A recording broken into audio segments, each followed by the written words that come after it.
여러분, 세상 사람과 예수 그리스도를 믿는 우리가 구별되는 게 뭘까요? 뭘 보면 저 사람은 예수를 믿는 사람이구나, 아니면 안 믿는 사람이구나, 뭘 통해서 여러분 구별될까요? 우리는 예수를 주인으로 모시고 예수를 구주로 모시는 오늘 우리는요, 세상과 똑같이 살아갈 수가 없죠. 그렇게 살 수도 여러분 없지 않습니까? 뭘 보면서 세상과 우리가 구별이 될까요? 많은 것 중에 하나는요, 사랑의 방식입니다. 사랑의 방식. 세상도 사랑하죠. 사랑을 중요하게 여깁니다. 근데 그 방식에 있어서 다르다라는 겁니다. 여러분, 세상의 사랑은 어떤 사랑입니까? 조건적인 사랑이죠. 제한을 두는 사랑입니다. 수동적인 사랑입니다. 네가 나에게 어떻게 하는 것을 봐가면서 내가 어떻게 사랑할지를 결정할게. 이게 다 조건적인 여러분 사랑 아닙니까? 나는 이만큼만 할 수밖에 없어. 나는 더 이상 안 돼. 제한적인 여러분 사랑 아닙니까? 그러나 여러분, 우리가 사랑하는 예수 그리스도의 사랑을 입은 자로서 사랑하는 사랑은 그런 사랑이 아니죠. 나의 자원으로 하는 사랑이 아닙니다. 내가 할 수 있는 만큼만 하는 사랑이 아닙니다. 내 기본 감정으로 하는 사랑도 아닙니다. 적극적인 사랑이고 조건 없는 사랑이고 다음 없는 사랑이 바로 오늘 우리가 하는 사랑의 방식 아닙니까? 그런 사랑이 머무는 곳에 회복이 있고 변화가 있는 겁니다. 조건적인 사랑, 수동적인 사랑, 그런 사랑에는요, 회복이나 변화가 일어날 수가 없죠. 여러분, 마음은요, 공간과 같습니다. 공간이란 게 뭡니까? 뭘 채우는 게 있죠. 우리 안에 뭔가 채운 게 있으면요, 그게 가득 차면 더 이상 안 들어오는 겁니다. 여러분, 우리 안에 여러분 사랑이 아니라 미움이 가득 차면요, 아무리 사랑하려고 해도 사랑이 안 되는 겁니다. 오늘 우리 마음에 슬픔이 가득 차면요, 아무리 우리가 기뻐하려고 해도 기뻐할 수가 없습니다. 내 안에는 기뻐할 수 있는 자원이 없기 때문에. 그래서 여러분, 마음을 무엇으로 채우느냐는 참 중요하죠. 내 마음에 무엇이 들어있느냐는 너무너무 중요한 겁니다. 내 안에 있는 것, 내 자원이 여러분 그렇다면요, 아무리 우리가 해도요 안 되는 겁니다. 내 안에 불안, 염려, 근심이 막 그렇다는데 내가 평안해야지, 이런 평안할 수 있습니까? 없죠. 내 안에, 내 마음의 공간에 평안이 임해야 우리가 평안할 수 있고 이러면 기뻐할 수가 이러면 있더라라는 겁니다. 내 안에 미움이 아닌 사랑이 머물려야 하는 이유가, 사랑이 머물지 않으면 미움이 계속해서 내 안에 머물기 때문에, 내 안에 분노와 화가 내 안에 계속 머물기 때문에, 그래서 내 안에는요 사랑이 머물러야 되는 겁니다. 그럼 우리 어떻게 하면 사랑이 내 안에 머물까? 아니면 그 사람에게 사랑이 머물게 할까? 참 중요하지 않습니까? 실컷 사랑했는데 여러분 돌아오는 것은 네가 언제 사랑했나? 라는 답을 들을 수도 있지 않습니까? 나는 최선을 다해서 다 사랑해 줬는데 여러분, 그 사랑을 받은 사람은요 언제 나를 사랑했냐라고 말할 수도 있거든요. 사랑이 그 사람의 마음에 머물러야 되는 겁니다. 그래야 그 사람도 자기 입으로 당신이 나를 너무나 사랑해 주고 나를 위해서 너무너무 많은 것을 해줘서라고 고백할 수가 있지, 그 사랑이 안 머물면요 언제 그러느냐고 애많은 소리 합니다. 여러분, 오늘 사도 요한은요 어떻게 하면 내 마음 안에 그 사랑이 머물게 할까? 그러면서 여러분 18절 말씀에 이렇게 말씀합니다. 자녀들아, 우리가 말과 혀로만 사랑하지 말고 행함과 진실함으로 하자라지, 사랑하자라는 말이죠. 현대의 성경으로 보면요, 자녀들이요, 우리는 말로만 사랑하지 말고 행동으로 진실하게 사랑합시다. 어떻게 사랑하랍니까? 말로만 사랑하지 말라고 하죠. 사랑하는 척 하지 말라라는 겁니다. 말로만 하는 사랑은요, 한 귀로 들어갔다 한 귀로 빠져나가 버리는 겁니다. 사랑했다고 하지만 사랑이 머물지는 않는 겁니다. 어떻게 사랑하라고 합니까? 행동으로, 행함으로. 사랑한다면 거기에 대한 행동이 내가 들어가야 되는 겁니다. 어떤 액션이 있어야 되는 겁니다. 말로만 사랑한다고 그게 사랑이 전달되는 게 아니라 그 사랑에는요 행함으로 들어가야 되는 겁니다. 행동이 있어야 되는 겁니다. 말로는 사랑한다고 하면서 그 사람을 향한 행동이 없다 그러면요 그건 온전한 사랑이 아니더라라는 겁니다. 또한 뭡니까? 진심으로. 진심으로 말하는 게 뭡니까? 억지로가 아니라, 마지못해서가 아니라 자연적으로 우러나왔어. 기쁜 마음으로, 즐거운 마음으로. 이게 진심으로 이러면 뜻이잖아요. 그런 마음으로 형제를 사랑해야 된다는. 그래야 그런 마음의 사랑은 사랑하는 사람도 행복하고 사랑받는 사람도 즐겁게 된다는 거예요. 그렇게 해야 되는 거 다 알지만 왜 잘 되지 않을까요? 그렇게 할 수가, 여러분 어떻게 하면 그렇게 할 수 있을까요? 나를 힘들게 하는 것이 가장 먼저 눈에 들어오는데, 나를 아프게 하는 말이 더 귀에 크게 들려오는데 어떻게 우리가 행함으로, 진실함으로, 진심으로 사랑할 수가 여러분 있을까요? 왜 그렇게 어려울까요?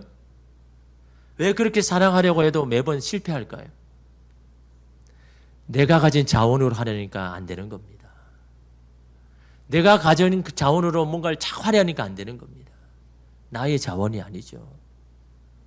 내가 받은 자원, 내가 주님께 받은 자원, 사랑, 은혜, 그걸로 해야 여러분이 이렇게 가능한 겁니다.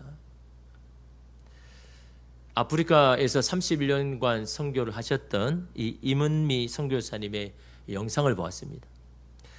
그는요, 이 학부에서 이 목회학을 공부했는데 그 당시만 해도 이 여자 목사가 별로 없었잖아요. 그래서 자기는 하나님 앞에 이렇게 작정하였습니다. 하나님, 저는요, 설교 잘하는, 너무너무 잘하는 목사가 될 거예요. 저는 설교를 너무너무 잘하고 싶습니다. 저는 설교를 쪼개는 목사가 되기를 원합니다. 이분의 표현이 설교를 잘하는 거는 설교를 쪼개야 된다고 생각해요. 쫙쫙 잘 쪼개가지고 이렇게 잘 버무려가지고 이렇게 입에 잘 넣어주는, 그래야 이제 좋은 설교, 듣기에도 편하고 먹기에도 편한 그런 좋은 설교, 말씀을 잘 쪼개야 된다, 그렇게 하는 겁니다. 자기도 이제 여자가 목사가 돼야 되니까 하나님 앞에 그런 겁니다. 저 여자 목사인 거 알잖아요. 하나님, 저 여자 목사인데 그럴수록 저는 더 말씀을 잘 전하는, 설교를 잘하는 목사가 되어야 되겠습니다 라고 이렇게 하나님 앞에 기도하는데요, 하나님께서 음성이 들리는데, 얘야, 말씀 쪼개는 종들 많다. 너는 말씀대로 살아다오. 말씀대로 살아다오. 말씀을 자꾸 쪼개가지고 말씀을 전하려고 하지 말고 말씀대로 살아다오. 그게 하나님의 간절한 마음이더라는 겁니다. 말씀을 많이 하는 게 중요한 게 아니라 그 말씀대로 살아내는 것. 여러분 주일날 와서 설교를 들을 때 어떨 때는 목사님 설교가 좋네, 그걸로 일 끝나면 아무 소용이 없는 겁니다. 그 말씀을 받았으면 그 말씀대로 살아내려고 몸부림을 쳐야죠. 사랑하라 그러면 사랑하려고 막 그렇게 한번 시도를 해봐야죠. 그래야 여러분 변화가 있는 거죠. 그냥 좋은 말 들으면 아무 소용이 없는 겁니다. 말씀을 살아내야 되는 겁니다. 그래서 이 사람은요, 이분은 그 말씀을 살아내기 위해서 어떻게 하냐. 그래, 나는 24시간 내가 설교자가 되겠다. 그 말만 하고 하는 게 아니라 그 말씀을 한 대로 내가 살아내려고 24시간 설교를 하겠다. 그래서 자기가 가지고 있는 거룩한 습관, 루틴은요, 매일 말씀을 묵상하고 매일 말씀을 읽고 매일 감사 기도 쓰고 매일 시간 내서 여러분 기도하고, 그걸 31년 동안 했습니다. 한 번은 어느 분이 이 선교사님에게 그런 질문을 했습니다. 선교사님, 당신은 뭘 잘 못합니까? 잘하는 거 말고 잘 못하는 게 뭡니까? 라고 물었습니다. 그러자 이 선교사님이 그런 이야기를 했다더라고요. 나 잘 못하는 거?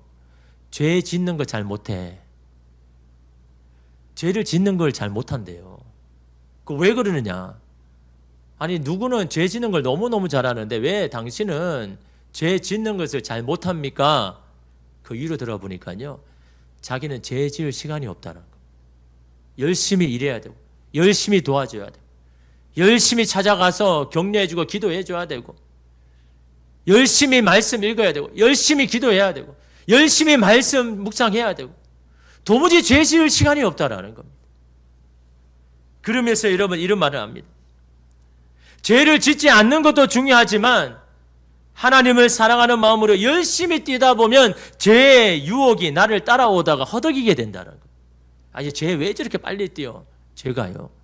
내가 죄를 넘어뜨려야 되는데, 아니, 죄는 왜 저렇게 빨리 저 앞만 보고 계속 달리느냐? 죄가 그러더라라는 겁니다. 죄를 자꾸 보면서 죄를 짓지 말아야 할 것이 아니라 거룩을 추구하는 삶을 살다 보면 죄의 유혹이 허덕거린다는 거예요. 영향을 미치지 못하더라는 거예요. 죄를 안 지으려고 막 힘을 쓰면 오히려 죄의 유혹에 쉽게 넘어가 버리더라는 거예요. 그렇게 하지 말고 거룩한 백성으로 거룩을 추구하다 보면 죄의 유혹을 우기게 되더라라는 겁니다.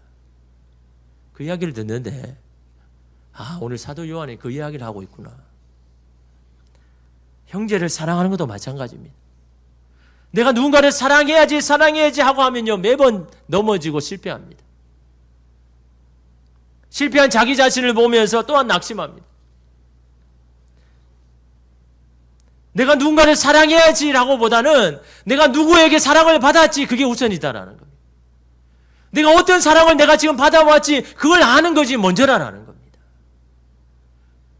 그 받은 사랑으로 사랑을 해야지, 나에게는 그 사람을 용서하고 품어주고 사랑해 줄 자원이 아무것도 없는데 사랑하려고 아무리 해봤자 안 된다는 겁니다.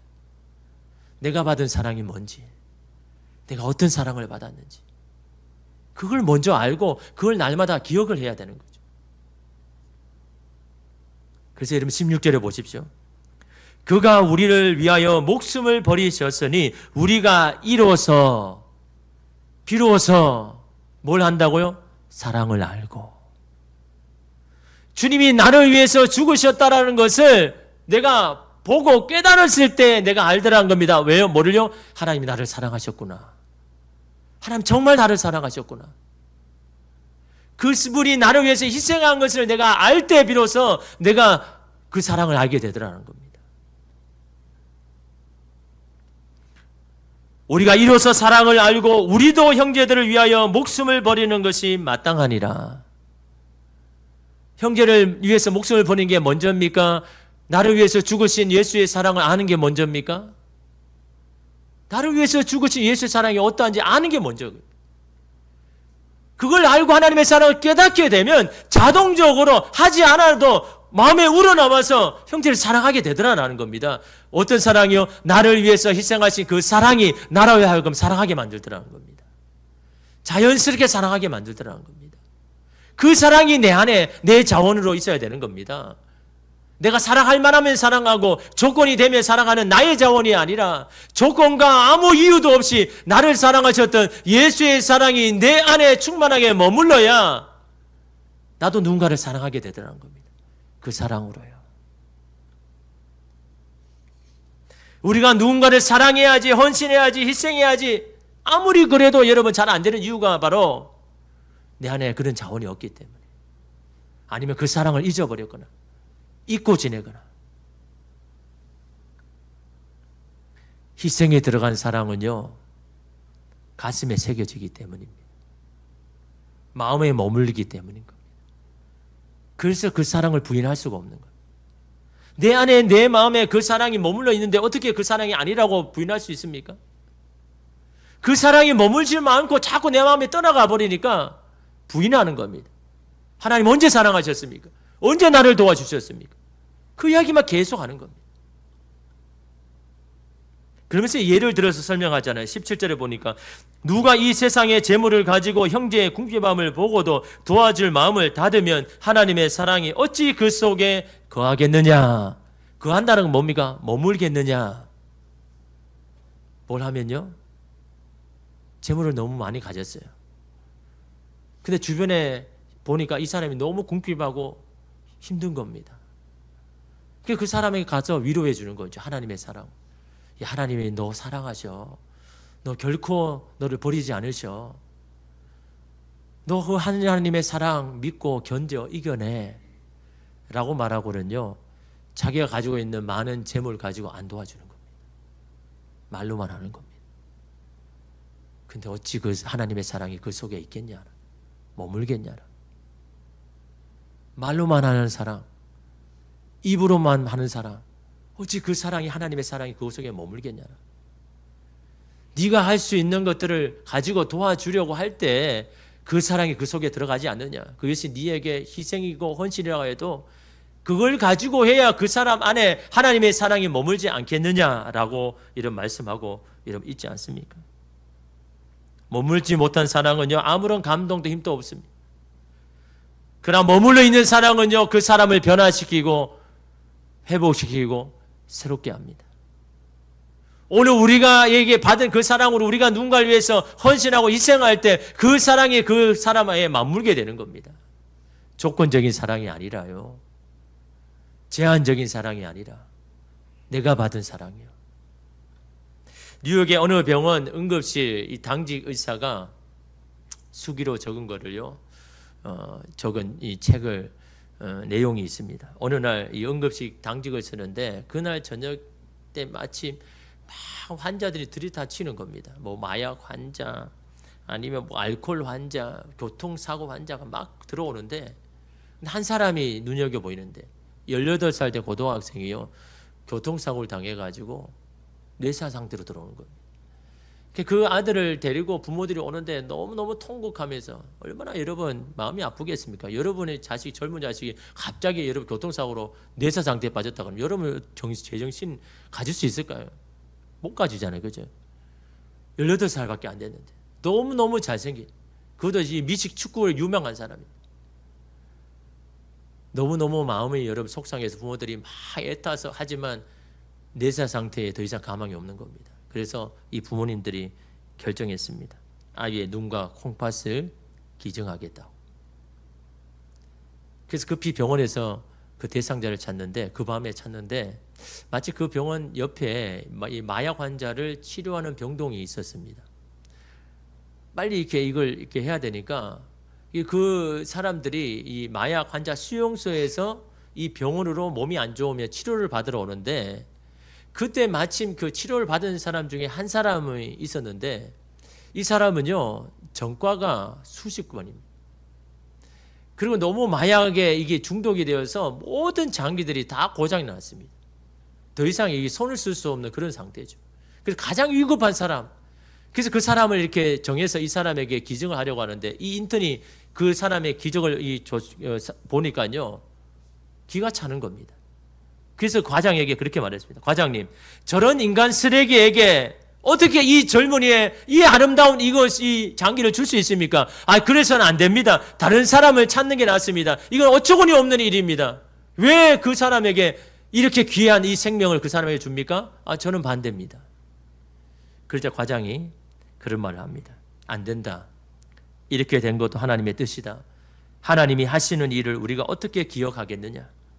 거역하겠느냐? 하나님이 하시는 일을 우리는 그저 지켜볼 뿐이니 하나님이 어떻게 역사하시는지 보자 라고 말하면서 최선을 다해서 그 마약 환자에게 그 장기를 이렇게 이식합니다. 며칠 후에 이 마약 환자가 일어났는데 얼마나 기분이 좋은지 모릅니다. 볼 수 있게 됐지 않습니까? 이 신장을 받아가지고 몸이 그렇게 붓지도 않고 너무너무 상쾌한 겁니다. 그래서 자초지종을 들었죠. 당신이 이렇게 볼 수 있고 살게 된 거는 한 젊은이의 희생이다. 그 생명을 당신에게 준 거다. 라고 이야기하는데 이 환자가 그 자리에서 너무너무 통곡하는 겁니다.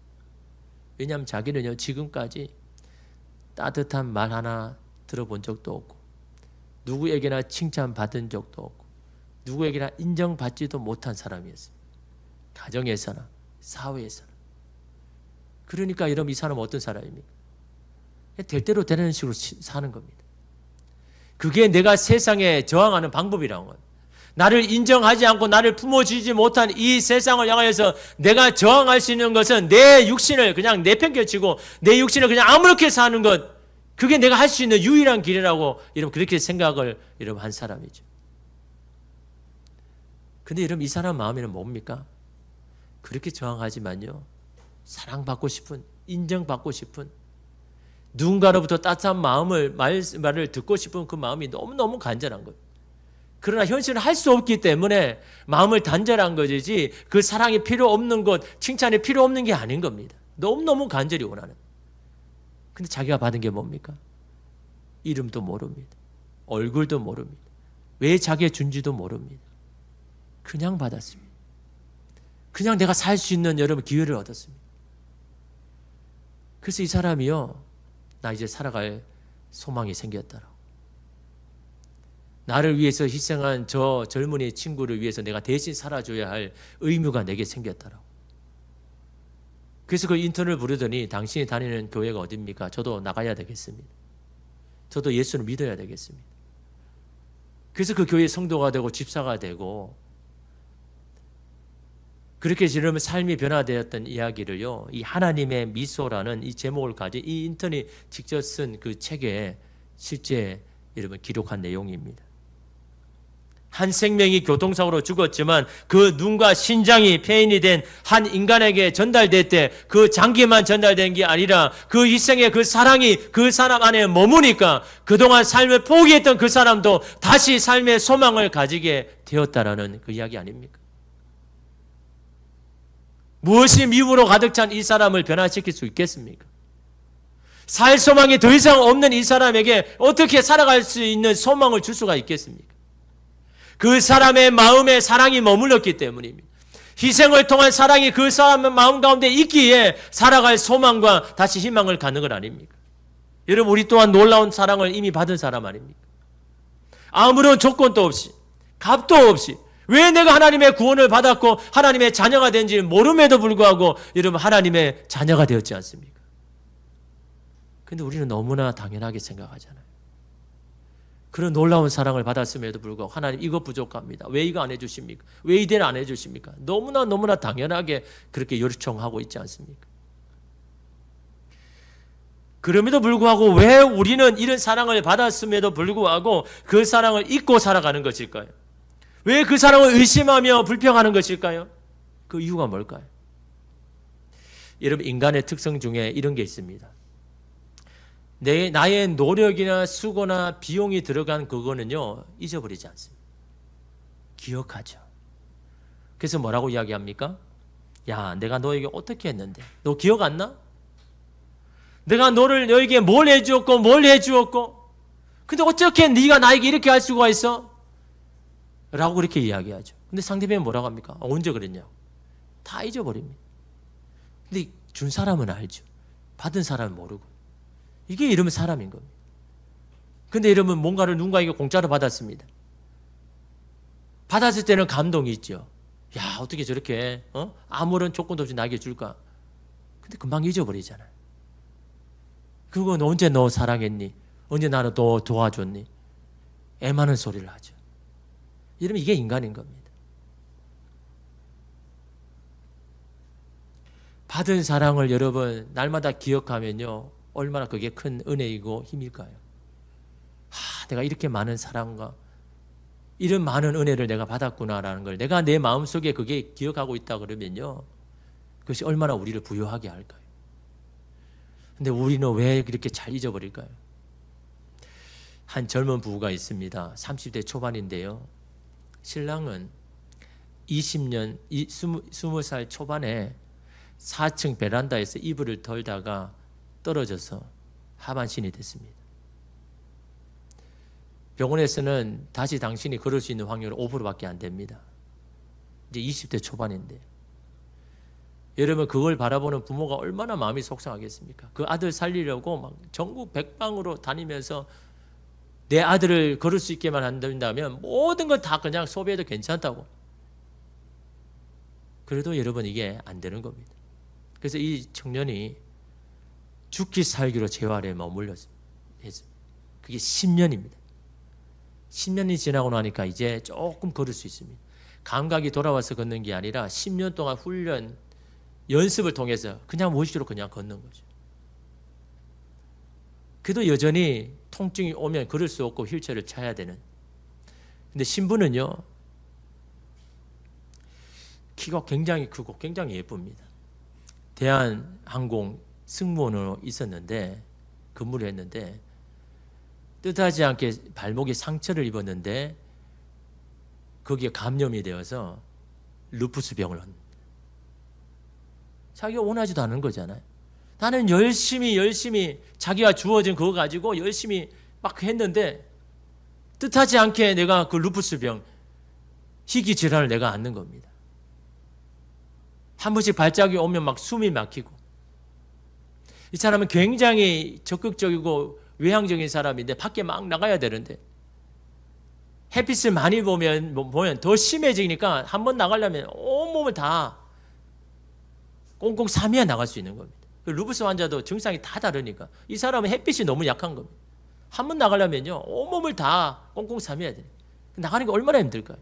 내 성향은 밖에 나가야 뭔가 힘을 얻고 마음이 좋아지는데 그 집에 갇히니까 얼마나 여러분 슬프겠습니까? 마음이요. 얼마나 괴롭겠습니까? 이 두 사람이 여러분 살아갑니다. 결혼해서요. 한 사람은 여전히 하반신 장애인이고 한 사람은 루푸스 희귀 질환으로 삶에 많은 제약이 있고 근데 이 두 사람이요 살아가는데 너무너무 두 사람 서로 위하고 사랑하고 아름답게 하더라는 겁니다. 우리 같으면 여러분 어떻습니까? 자기가 가지고 있는 이 연약한 부족함 때문에 막 내가 속상할 때도 있고 막 다툴 때도 있고 그러지 않겠습니까? 그럼에도 불구하고 이 두 사람이 너무너무 아름답게 살아가는데요. 서로를 위하는데 이 부부가 잘하는 말이 있습니다. 두 가지. 고맙습니다. 미안합니다. 고맙다는 이야기는 알겠는데 미안하다는 말을 왜 할까요? 고맙습니다. 미안합니다. 서로 불편한 몸이잖아요. 불편한 몸으로 나를 위해서 뭔가를 한 거는 그건 대단한 거잖아요. 그게 고맙다는 말을 하는 겁니다. 내가 저 사람에게 뭔가를 해줘야 되는데 내 몸이 너무너무 약해서 못 해줘요. 그게 그 사람에게 너무 미안하다는 겁니다. 더 많이 못 해줘서 미안하다. 왜 굳이 이런 말을 할까요? 당연하게 여기지 않기 위해서요. 당신이 내게 베풀어진 호의와 그 사랑에 내가 당연하게 생각하지 아니하도록. 당연하면 함부로 말하죠. 당연하면요 함부로 대하죠. 이 사랑이 서로 가운데 머물게 하기 위하여서 의도적으로라도 자꾸 이야기한다는 겁니다. 당신이 내게 베풀어진 그 호의가 너무너무 대단한 건데 그 아픈 몸으로 나를 위해서 한 건 너무너무 대단한 건데 내가 그걸 잊어버리지 않고 살기 위하여서 날마다 고맙습니다, 고민합니다라고 그렇게 인정한다는 거, 말한다는 겁니다. 그게 당연한 것으로 되지 않기 위하여서. 내가 저 사람과 결혼한 그 사람이 여러분 나와 결혼해진 게 여러분 어떻습니까? 서로 그렇잖아요. 장애인을 가진 나와 결혼해주고 나에게 이렇게 희귀 질환을 가진 나를 결혼해주고 이게 당연한 게 아니잖아요. 그거에 대한 서로에 대한 여러분 그에 대한 이 미안함 그걸 계속 이렇게 고백하는 겁니다. 왜요? 서로에게 그 사랑이 머물게 하기 위하여서요. 그 애틋한 사랑이 서로를 더 뭔가를 해주고 싶은 마음이 계속 들 수 있도록. 우리는 왜 하나님의 사랑을 장정 잃어버립니까? 도무지 그 받을 사랑은요 우리가 갚을 수도 없고 잊어버릴 수 없는 사랑인데 왜 우리는 자꾸 잊어버립니까? 그 사랑을 자꾸 고백 안 하니까요. 인정 안 하니까요. 여러분의 배우자에게도 한번 해보십시오. 고맙습니다. 미안합니다. 자녀들에게도 한번 해보십시오. 야 고맙다. 야 미안하다. 여러분 그 두 마디 하나가요 여러분이 했던 모든 사랑을 머물게 하는 겁니다. 그 사람 마음에. 그래서 여러분 어떤 이 행동 운동 전문가는요 자꾸 안아주라고 하죠. 안아주라. 좋아서 안아주지 말고 너무너무 미울 때 안아주라는 거예요. 보기도 싫을 때 안아주라는 거예요. 근데 그 안아줄 때요 미움이 반으로 줄어든다는 거죠. 보기 싫은 마음이 반으로 줄어든다고. 아무것도 아닌 것 같은데 그냥 한번 안아주는 것 그건요 그 사람이요 나를 받아준다는 그런 의미인 겁니다. 물론 내가 그 사람에게 잘못한 것 자 본인이 압니다. 근데 그 사람이 안아주는 건요 내가 그 사람에게 지금 용납이 되는구나. 그 사람이 나를 받아주는구나. 마음은요 여러분 그걸 여러분 받는 겁니다. 그럴 때 마음에 있는 미움, 분노가 여러분 눈동자같이 싹 지나갑니다. 그냥 하나의 행동이 아닌 겁니다. 여러분 한번 해보십시오. 여러분 자녀를 아침에 아니면 돌아왔을 때 야 너 수고했다. 아버지 안아줘야지. 그 안아주는 것으로요 서로에 대한 마음이 다 녹는 겁니다. 사랑이 머물지 않으면요 미움이 가득 찹니다. 사랑이 머물지 않으면요 분노가 내 마음에 가득 찹니다. 여러분 시간이 좀 지났지만요 우리 한 분을 좀 소개하려고 합니다. 이분은 심리학 교수입니다. 새롭게 하소서에 나왔는데 자기가 많은 사람을 이렇게 상담을 하는데 목회자를 상담을 많이 했다고 합니다. 자기 아버지가 이 목사님이니까 목사님을 이렇게 상담을 많이 해야 되는데 하루는 집단 상담을 하게 되었습니다. 열 몇 명 되는 이 목회자들과 함께 이렇게 식단 상담을 하는데 한 목사님이 그러는 겁니다. 저는 이 시간에 저의 한을 풀지 않으면 못하면 목회 그만두겠습니다. 그 사람들이 막 웅성웅성하는 겁니다. 아니 도대체 무슨 한이기에 목회를 그만둘 정도의 한인가? 너무너무 단호하게 나는 이 시간에 내 한을 풀지 못하면 저 목회 그만두겠습니다 라고 하니까 그 사람들이 막 놀라는 겁니다.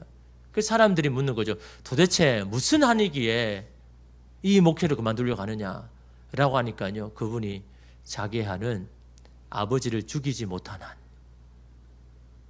아버지를 죽이지 못한 한. 내가 이거 풀지 못하면 나 더 이상 이제 목회 못합니다. 여러분 얼마나 힘들었으면 그렇게 이야기할까요? 5월달 가정일만 되면요 자기 마음이 너무 어려운 거예요. 부모의 사랑, 자녀의 사랑을 이야기해야 되는데 나는 내 안에 사랑하지 못하고 내 안에 이런 화가 있는데 이런 미움이 있는데 누구를 사랑하라고 누구를 용납하라고 어떻게 이야기합니까? 그러니까 5월달만 되면 자기가 너무너무 괴로운 겁니다. 내가 지금까지 10몇 년을 했는데 이제 더 이상 못하겠다는 거예요. 이 한을 풀지 않고서는 내가 더 이상 단에 설 수가 없다는 겁니다. 이 분의 아버지는요 1년 내내 365일 술을 먹습니다. 술을 먹고는 그냥 하는 게 아니죠. 어머니를 폭행으로 때리고 자기도 때리고 그러니까 항상 무서운 겁니다. 이 아들은. 어느 날 학교를 갔다 와가지고 집에 오는데 너무 시끄러운 겁니다. 대낮에. 왜 이렇게 시끄럽나 보니까 아버지가 아침부터 오전부터 술을 먹고 어머니를 막 때리는 겁니다. 근데 그게 분을 못 참아가지고 그 어머니의 머리채를 이렇게 잡고는요 물 양동이에다가 집어넣는 겁니다. 넣었다가 다시 뺐다가 다시 넣었다가 물고문하는 거죠. 그 모습을 자기가 보는데 어머니를 구해줘야 되겠다는 생각이 너무너무 강하는 겁니다. 내가 어머니를 도와줘야겠다는 마음이 너무 강한데 너무 무서워가지고 그 자리에 얼음처럼 그냥 꼼짝할 수가 없다는 겁니다. 근데 그때 어머니의 얼굴이 머리가 물에 들어갔다가 나오는 순간에 어머니와 눈이 마주친 겁니다. 이 아들이요. 근데 그 어머니는요 얼굴로 그런 거 방에 들어가라고. 방에 들어가라고. 너무 무서워가지고 이 아들은 방에 들어갔죠. 어떻게 할까? 어떻게 할까? 너무 두려움에 떨다가 잠이 들었습니다.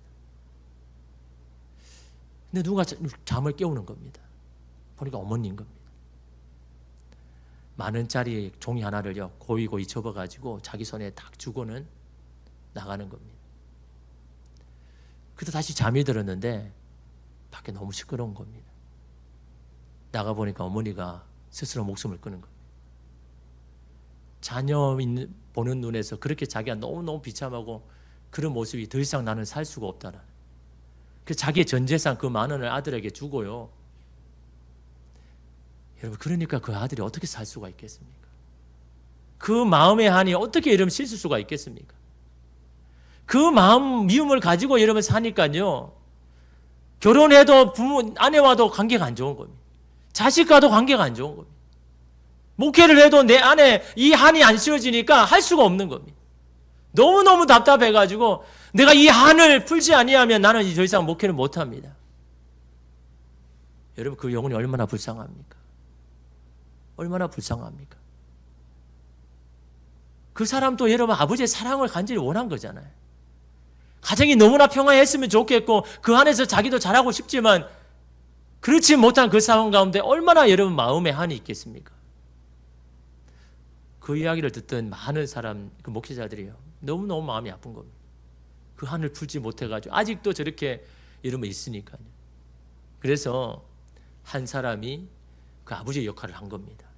그리고 이분은 아버지라 생각하고 내가 안에 있던 말들을 다 쏟아놓습니다. 욕을 하고 막 소리를 지르고 막 어떻게 그럴 수가 있냐고. 어떻게 당신이 안에 있는 어머니를 그렇게 때리고 그렇게 할 수가 있냐고. 도대체 당신이 사람 맞냐고 막 그렇게 퍼붓고 안에 있는 걸 다 퍼부었습니다.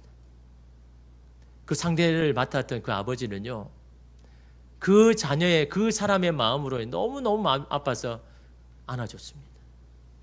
많이 아팠지, 많이 힘들었지, 미안하다, 미안하다.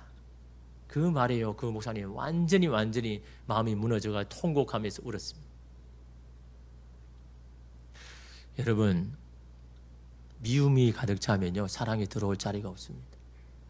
내 마음에 분노가 들어오면요, 누군가를 용납하고 받아들일 수 있는 공간이 없습니다. 내 마음에 예수의 사랑이 들어와야죠. 내가 받은 사랑, 값없이 받았던 사랑, 이유도 없이 받았던 주님의 그 사랑이 내 안에 머물지 않고서는 내가 누구를 행동으로, 진심으로 사랑한다 말은 할 수 있죠. 그렇게 살아낼 수가 있습니까? 우리가 죄인 될 때 주님 먼저 우리를 사랑해 주셨습니다. 내가 연약할 때 먼저 찾아오셔서 여러분 우리를 사랑해 주시고 우리를 구원해 주시고 우리를 위해서 모든 것들을 주셨지 않습니까? 그 사랑을 받은 사람이 오늘 우리 아닙니까? 그 사랑 어떻게 다 갚을 수 있습니까? 어떻게 다 표현할 수가 있습니까? 그런 사랑을 오늘 우리가 받았음에도 불구하고 그 사랑을 잊어버리고 살 때가 얼마나 많습니까? 그리고 주님 앞에 원망하며 불평하며 왜 안 해주십니까? 왜 안 도와주십니까? 그렇게 할 때가 얼마나 많습니까?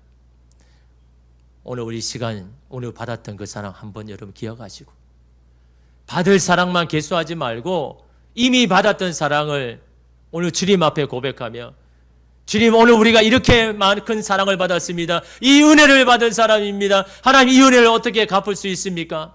인정하고 고백할 때 그 사랑이 오늘 우리 가운데 머물러서 그 사랑으로 오늘 우리도 누군가를 사랑하게 만드는 그런 사람으로 세워줄 줄 믿습니다. 그 사랑이 오늘 저와 여러분 가운데 머물기를 주님의 이름으로 축복합니다. 기도하겠습니다. 주님,